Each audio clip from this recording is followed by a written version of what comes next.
Yes. What happened?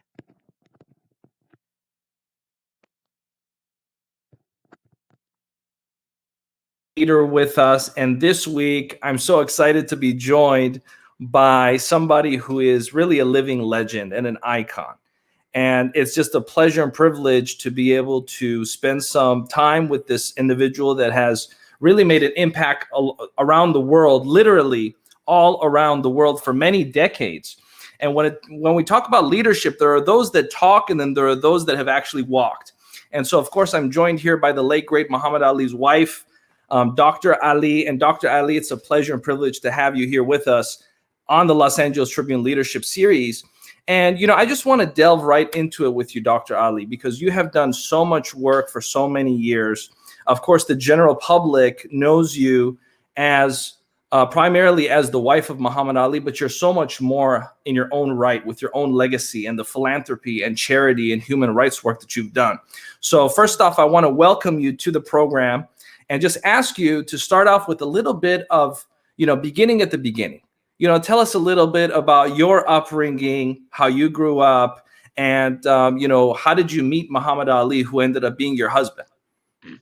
Well, first of all, I'd like to say Bismillah ar-Rahman ar-Rahim. I want to say thank you for inviting me on your show. And for all the Muslims out there, Ramadan Mubarak to everyone. I just want to say that I really appreciate being on your show and try to share some knowledge that I do have. I think it will be worth it. Um, yeah, but you know what? This is the deal. Okay, I got a book coming out, so you got to read the book. But I will give you a little hints and little tabs of the book uh, about our life, which is one of the most incredible journeys I have ever traveled with. I love the journey that I went through with Ali. You have to understand, when I married him at a young age, he was a very young man as well, and that we took this journey together. Everything that came upon him, the sacrifice, the struggles, the waiting, trying to get his license back, those kind of struggles he didn't do by himself. We Right. all was in it together as husband and wife, and it was not easy. But at least I had my head on my shoulders, and I knew how to try to guide around that situation and to make a negative into a positive.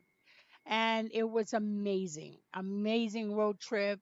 It has its bumps, it has its detours, it has its, casualties, but we made it through. And learning about Muhammad Ali, I was 17 when I married him, and he was what, 24, 17, 18, 19, 20, 25. Okay, he was 25, 17, 18. I think I was 25 when I married him. So we were at our younger stages. I was a full blown Muslim, and he was just getting into the religion. And that's a picture of us in Cairo, Egypt. We went to Cairo, Egypt. That was the first time we was able to travel together after he got his license. And just to travel the world, he wanted to show me the world. And I've always wanted to travel the world all my life. So that was, it kind of coincide to my plans, and it was just a beautiful journey. That's our first child, Miriam. She is now 52 years old, and I'm proud of her. She's a beautiful woman. She's done her Hajj to Mecca. It was just wonderful to know that my children are who they are in their own right, and I'm so proud of them. After what we went through, nobody has divorce make the kids feel safe or sound. It's always something that messes up their heads. Divorce is never good for anyone. So, but they came out pretty good. They came out the way they wanted them to come out, and whether it's the way I wanted them to come out or not, they they turned out to be some beautiful kids, and I love them, and I'm so proud of them in all aspects. Uh, in the beginning, I made a target on my forehead for Muhammad Cassius Clay because he came to our Muslim school at the time. He was wanted to see the empire of the Honorable Elijah Muhammad, which was the nation of Islam at the time, which is the door to Islam for us, being black people in America. Uh, it was wonderful, and was getting up on the podium, and I was 10 years old. He was 18. He had just won the gold medal in Rome, Italy, representing the United States. And he said, I'm going to be the heavyweight champion before I'm 21, so get your autographs now because I'm going to be famous. Well, as 10 years old, I'm going, what is he talking about? How does he know what he's going to be at 21? You know what I'm saying? So that was like, that was like, what is all that about? And then he said, well, here, this is my autograph. And I tore up the autograph. I said, man, this your name? Cassius Clay? Cassius Marcellus Clay? And that's a Roman name. And then Clay, that's like dirt you mold. I mean, you proud of this, brother? And we're fighting for uh, good names, and because your name is good as gold. So, Right. he got this slave name, and I'm going, I don't want this, man. So I tore it up and gave it back to him. I said, until you have a name of respect, matter of fact, and until you have a name of honor, matter of fact, until you have a Muslim name, you can take that with you. I ain't taking no slave name. You keep it. And I think that target just died right there. And so, Right. I mean, it's the way it was. I mean, that's the way it is. And he said, how old is she? He said, she's 10. 10? He says, 10. And she told my name, man. She told my name, man. And, young pretty boys back in those days, they don't like rejection. So I think that was a little rejection on his part. And Right. he just flew the coop. He just flew the coop. So that's how it really began. And so we became friends and everything. And he wanted to know something about Islam. And I tried to teach him and little things and everything. He Right. said, you're good for me because every time you tell me to say something and I say it, I get famous for it. I get popular, man. People just shaking up the people. I said, Hmm. yeah, well, you're supposed to shake up the people. What's remarkable about your journey, Dr. Ali, is you were the wife of the most famous man on the planet. You were there during the time when Muhammad Ali was a god amongst men. The rumble in the jungle, you were right there. When he first met Don King, you were right there. And so I want to just take a quick snapshot into that. And we're going to certainly encourage everybody, of all the folks watching this and all the folks of our community, to support you and purchase the book. And I know more details will be in the book, but just as a snapshot, what was it like? At that point in time, Wait, wait, everyone, wait. No, I'm going to you're stop right, you right there. right, I'm going to stop you right there. I have to make a correction on your part. When I married him, he was not the most famous person in the world at that time. right, No, he right. wasn't. No, he is now. But back Yes, then, he was not. He was a person who did not fight for his country. Blacks, whites, and people all over didn't like the fact that he did not fight for his country. He was right, not liked. He was not the most famous person in the world. He was the most outstanding big mouth hypocrite in the world. right. Years He was later, not though, liked. But that, years later, yeah, I he just want became. you to say, I didn't just Absolutely. meet and marry the greatest man in the world. This took timing, Right. patience, sacrifice, struggle. Got it? So And you were the person by his side the whole time. So I how would was you his. encourage him? I encourage him because that's the way we young Muslim girls are encouraged by our faith. Yes. Knowing Yes.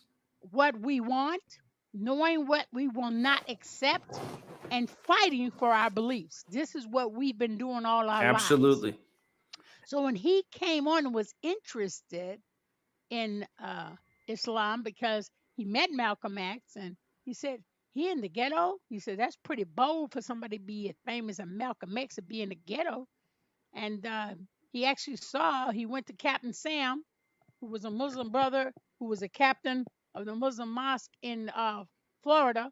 He went down and Captain Sam said, man, you got to come down here and see Mal- uh, Malcolm X, brother. He's in our neighborhood. He said, in the ghetto? How you gonna be in the ghetto? And then Captain Sam took him down there and met Malcolm X. And Captain Sam was been the ringside of Ali ever since he started fighting again. Incredible. So it's What an incredible. incredible. It's Absolutely. And incredible. I appreciate you Yeah, bringing that point up because it's yeah, important for the folks to know that yeah. you were there when it was dark. You were It there was by his dark side when he was attacked. You when were there by nobody his else was side. around him No at one the else was time. around, but you were there loyal Loyal. to Muhammad. At that time, I don't know if he was Cassius or not, He was but when Cassius at the time. at He the was time, Cassius, but he became Muhammad Ali. Was Elijah Muhammad gave him a name, and because he questioned my authority, he said, "Wait a minute, I need a Muslim name," because he remember when I tore it up. He said that was right, on his head for a long time.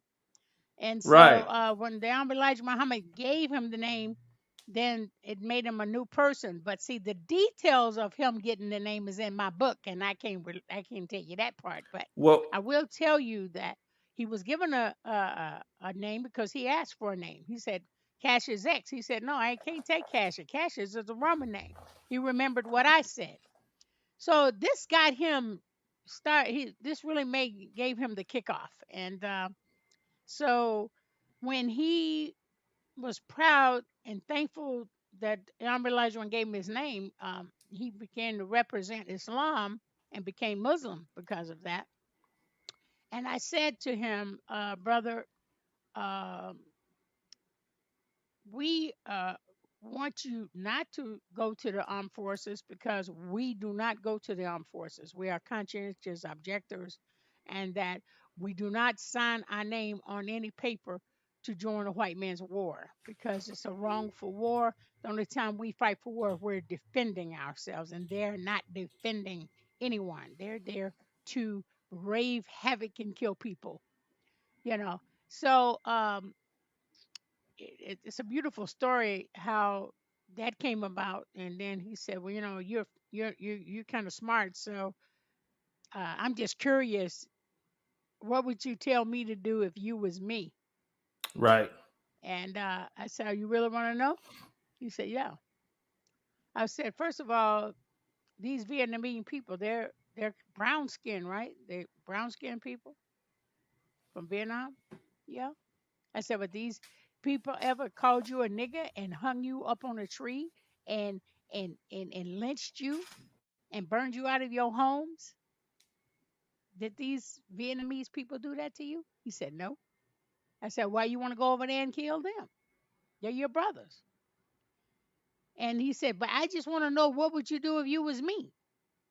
Because I've done this before, helping him with stuff. And so I told him, I would say, hell no, I ain't going to go clean out my cell, take me to jail without bail. Hell no. He said, you said that to the white man? Hell yes. I didn't tell him to go out there and tell the people, the news people. He went out and preached the same word for word. It was short enough for him to remember. And he said, you did it again. You're good for me. You know that, right? I said, yeah. that's a beautiful So story. that's how it started. But this is the thing. Right, I told him we were warned that they're going to strip you of everything. They're going to keep you where you can't go anywhere. Now, what does having a passport got anything to do with boxing license? It right. doesn't have any. They're trying to strip you of everything in the world, so be prepared for that. And that's what they did. That's incredible. And he And it's said, a beautiful and he didn't it think he was right. ever going to fight again. He didn't think so. Wow. I tried to keep his morale in a positive state and said, man, one day they're going to call us on the phone and they're going to say, you have your license, you'll be free again. He said, how do you know that? How do you know somebody going to do that? How do you know? You ain't never been nowhere. So how do you know this? I said, I'm a Muslim and I believe and I know people. And we're Right. taught to know people. And they want that fighting boxing just like you do. So don't underestimate them. You just stand And your ground. Yeah. And and it happened. so 3 years later, when that boom, he got that happened, call. when he got that call, you Oh, predicted it. I predicted it. Yeah, just like he used to predict stuff. Right. You can almost predict anything if you know the way people work or think. Right. And what's your first name again? Mo Rock. Mo Rock. uh, when it happened, Mo, let me tell you what happened. We we both cried together and hugged each other in Wow. great comfort and joy, and we thank God for this moment because it seems like a long time, and it was only 3 years, but it seemed longer than that. And he cried and I cried, and we cried with tears of joy because he's now a man that can be free. And that was the most beautiful, touching. You want to make me cry now, Mo? Don't get me do it. So it's the most touching thing in the That's such a world, beautiful story, Dr. and Ali, it's a and we beautiful appreciate you. happening. And I was so proud of him, and I was so thankful that I kept him positive. Yes. We would drive to different counties and near across the United States, speaking at colleges, and it was just amazing. It was a struggle, Mo, but it was a beautiful struggle. We're driving in our cars by ourselves. There was no Binghams, there wasn't no Don Kings, there wasn't none of that. It was just him and I driving down the routes 66, Route 66, whatever, going to different colleges, speaking as the people's champ. You mentioned That Dr. was my Ali. You campaign. mentioned Don King. What was your first impression of him when you met him? Because when you met him, nobody knew him. Now I knew who he was. He was a gangster and a dope dealer out of Cleveland, Ohio. I knew who he was. I've heard of him. Mm, Uh, this is the thing, though. Muhammad Ali was already well on the way before mm. Don King. He was already, you know, getting people was he was the people's hero then because they saw how he stuck to his religion and his faith and his belief, and that made him the hero. He didn't have to go to the army. He didn't have to go to jail. He didn't have to pay a fine, and they freed him so he can make that money for them as being a boxer. So it's like, and then when Don King came around, he had this uncanny, prolific way of words. He would say indubitably. And Ali said, "What the hell is that?" I didn't know what that was. He said, what did he say? He said, "What did he say?" Indubitably. What that mean? What did that mean? What do you got all Right. these big words, you know? He was impressed by this big black man with all these big words. He never heard a man talk with all these strange words, Right. talking about truculent and all that. He know what that means. And this is what I admire about Don King. He came out of the gangster world, out of the pimp world, out of the drug world, and learned, being around Ali, learned the promoting aspect. And he dropped all that negative, bad work and turned it into a legit business. Mm. And so I have to thank him for that because he was a good person. All those big words went to the right place, and I think he was a good person for him. Everybody said they stole money from him. All promoters steal money. They ain't nothing new about that. Promoters, songwriters, song labels, they all take advantage of the artists all the time. That's not nothing new. But the thing of it is, he made a difference. Right. He made him one of the characters. He was the avatar of one of the part of the camp. He was the avatar, Right. and he did a good job at it. He got big deals for him, so he made big money. So did Ali. They Right. both did. So there's always good and bad in everybody, but I think it was a benefit for Don King, and I also believe it's a benefit that Ali had a Muslim manager, Herbert Muhammad, who is Jabber Muhammad. Um, He's not the nicest guy in the world or the good moral guy in the world, but it protected Ali from getting in the hands of the gangsters who ran the sports world back Right. in the 60s and 70s. So it was a blessing for Jabir Muhammad to be his manager as a Muslim. And I Right. think that was a plus. That was a plus. And what are some memories you have of Africa when the rumble in the jungle happened? Let me tell you about the Rumble in the Jungle. That was one of my ideas because at that time Ali was going with these chicks outside my marriage, and I said if I find Veronica anywhere near you, it's going to be a rumble in the jungle. And if I find her, I will knock her out. I will finish her. And he said, that's good. So he took the rumble in the jungle I said about his girlfriend and put it in the Joe Frazier thing. And I had bought the 75-cent gorilla from the five and dime store. And I said, I'm going to do this to Veronica. And he took it and did it to Joe Frazier. He's a thief. He's a thief. That's I an thought it was pretty incredible cute, though. story. I think it was more important for him to talk about the rumble in the jungle with Frazier than me talk about his girlfriend. Right. That's Oh a my beautiful goodness. I said, story. yeah, I'll end her. I would Right. knock her out, would end her. It would be over. That's funny. I That was is just that was my that's the wife's emotions coming out when absolutely somebody's trying to invade on her territory. That's what wives right. do. They get emotional. Right, absolutely, absolutely. Well, Yeah. this is such a beautiful story of really, the Muhammad Ali story is a love story of Yes, it is. you and him. And what my hope is with this book is that people realize that the Muhammad Ali story is a story of these two people you see here on the screen. Because Exactly. because truly it's not a sports story. What it is it's a love story between It is a love between story. I love between that you and him. man more than life, and I tried my best to keep our families together because it's a lot of riffraff, and it's just I helped him with his PR.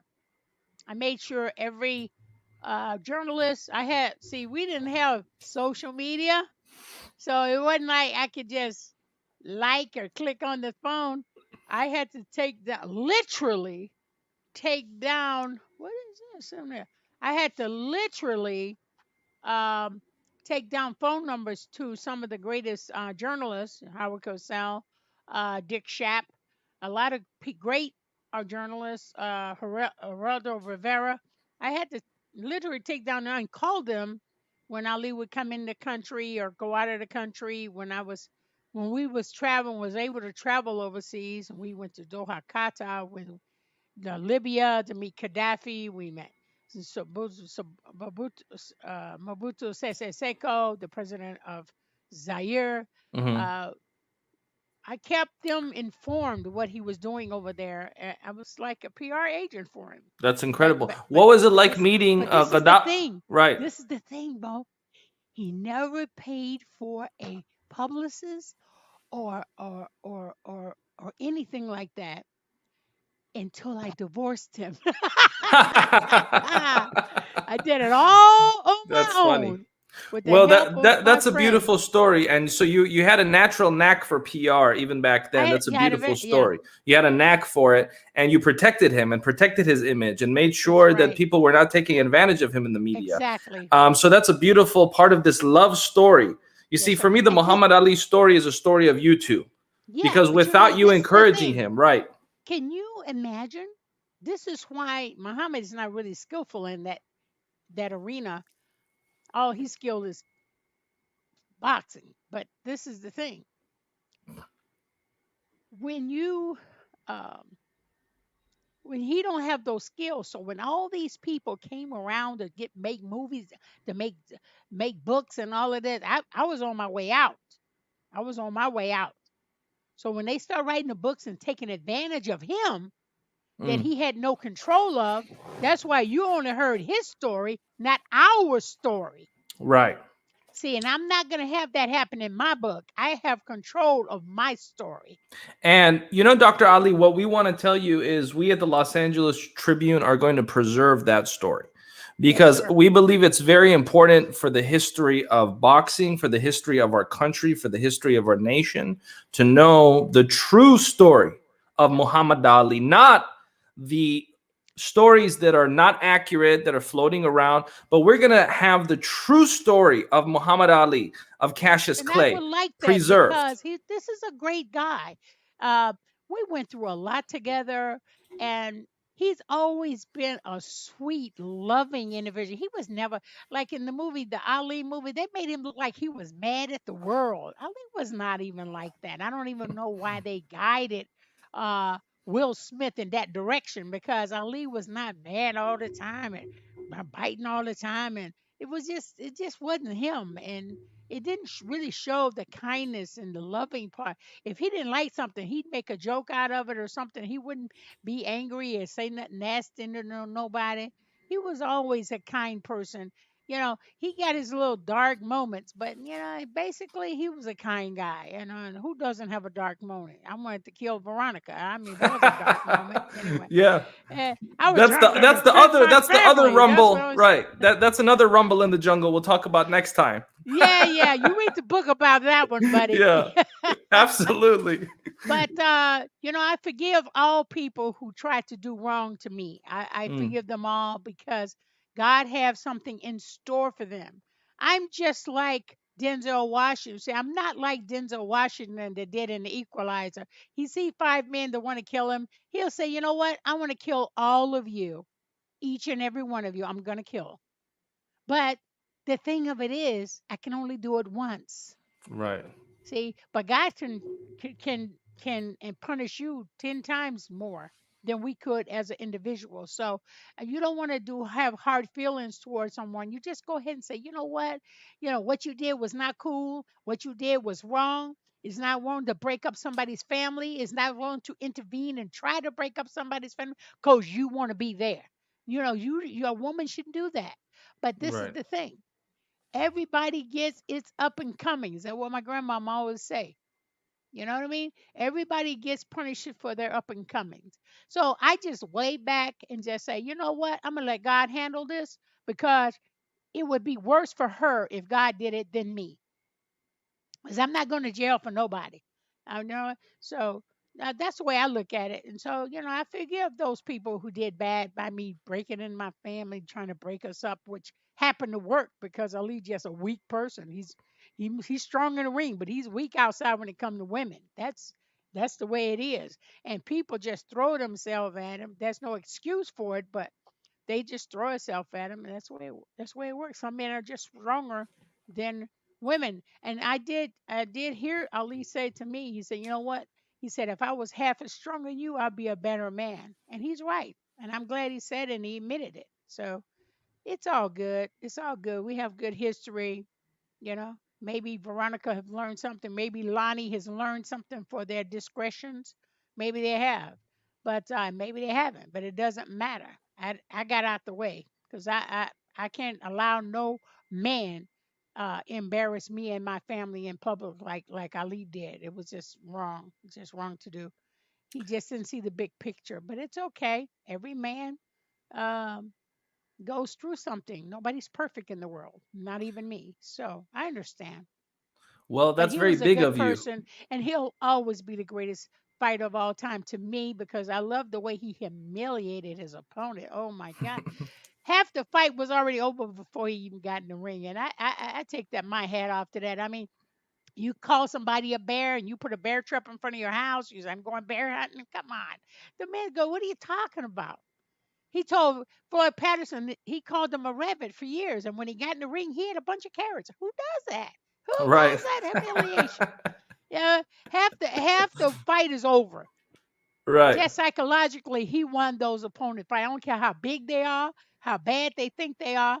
When Ali get through humiliating you, you ain't gonna be able to fight a paper bag. Absolutely. Absolutely. I tell people He all the was great. time. He was the greatest. I gotta say that to him. He was greatest. He had a He little dark truly side, but that's was. okay. We handled it because Absolutely. as a family couple, we did so much for the civil rights movement. We was part of all the people for getting their rights in America. The diversity to learn how to love one another no matter what color you are. We just know that there are good people and there are bad people. It doesn't matter what color you are. They come in all colors. It's the good Right. and the bad that's in the people that makes it bad for others. Absolutely. And we have And to so, remember that. what is it something as we slowly wrap up here in the final 5 to 10 minutes of this? What is it? Right. What's something that really you wish more people knew about this story of you and Muhammad? And I'm referring it to as a story of you and Muhammad because it's not a one person story. It's a story of No, a it's not. family. It's a No. story of a Of a family. And family this that struggled family, for the many family years that to get to where struggled we're. to Yes. become triumphant. So what is it about that story that you wish more people knew? Okay. The what I would like them to know is the fact that even though our marriage didn't work because it takes two to tango, you have to understand that two people who are together is one person. And it takes that team of those two people to work together to want the same thing. This is why marriages don't work. One is in going in one direction, one is going in another direction. You have to work together. I would say to them, if Muhammad Ali was fought for his family like he fought for his religion, we would still be together. Wow. And do not stick with somebody, it's not going to work with you. This Don't is say you're doing powerful. it for the kids because kids feel pain, kids feel aggression, kids feel hate. And it would be worse for you to stay together and hate each other and put the kids in that world. They don't need to be there. They need to be in a comfortable world. They need to be in comfort where they feel safe, where they feel free, not with pressure. Kids don't need to go through pressure like that. Don't be doing it for the kids. Do it for you too. And when you divorce, if you end up divorcing or separating, stay friends with that person. Take out all the bad, throw it away, and just keep what's good in your life with that person so you can work for these children and raise them together. Nobody can stop you from doing that. So don't hold a grudge. Let it go. Let it go. You can't get along, you can't get along. That's the real deal. And so, since you can't get along, so take all the old stuff. Who said wrote it in stone because you divorced, you're supposed to hate each other? If one person goes off by himself and they're free, the other one goes off by themselves and they're free, that's the separation, and they're free, where's the animosity? You both got your Right. freedom. So, stick together as parents and work together as parents. Don't use the kid as ammunition for your shotgun to hurt each other. You need to get off of that page. You need to forgive and move on. Wow. Wow. I hope the folks are taking mental notes because Dr. Ali is giving it raw, giving it real. This is the Los Angeles Tribune, and Dr. Ali is giving you gems of wisdom. And Thank wow, you. I know that somebody somewhere needed to hear that right now, Dr. Ali. I can Yes. feel it in my spirit. You know what? And Can I say something to you? please, I just want to take my hat off to the Los Angeles Tribune. I've read the Los Angeles Tribune many a times, and when it comes to diversity and the wheel of the right wheel, Los Angeles Times have always been there and supported the right wheel of life, and they've given good support in families and in diversity and everything from racism to stardom. They have been fair. They have really been fair. I love the Los Angeles Times Tribune, and I like the Chicago Tribune, but because I was born and raised in Chicago, but I lived in absolutely. Los Angeles, and Los Angeles Times has always given positive things about Muhammad Ali and me. And I just want to say thank you, Los Angeles Times. Keep up the good work. Keep us informed. And We thank you so appreciate you, much. Dr. Ali. Thank you on behalf of the Los Angeles Tribune. We Roll appreciate Rock. you. You rock, And Roll Rock. you rock, Dr. Ali. And I Oh, know that, can I say something? please, please. Look out for the grid that's on Amazon Prime. I will be in episode 6. I'm also playing in that role as Mama Soleil, and I'm also associate producer of the film. In the last 5 episodes, I will be in there. I want you to see it. It's good. It's a high pro reality series about drug cartel and human trafficking. Please check it out.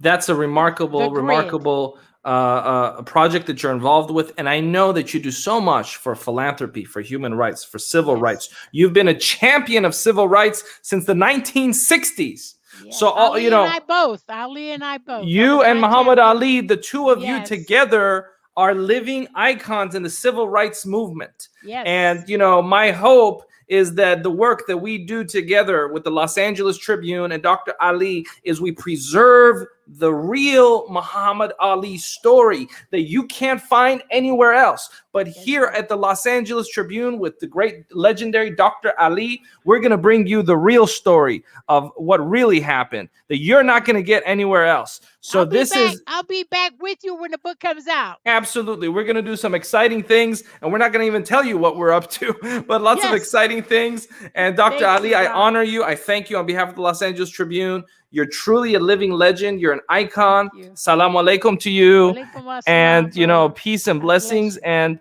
until next time, we'll see you right here on the Los Angeles Tribune Television Network. Thank you.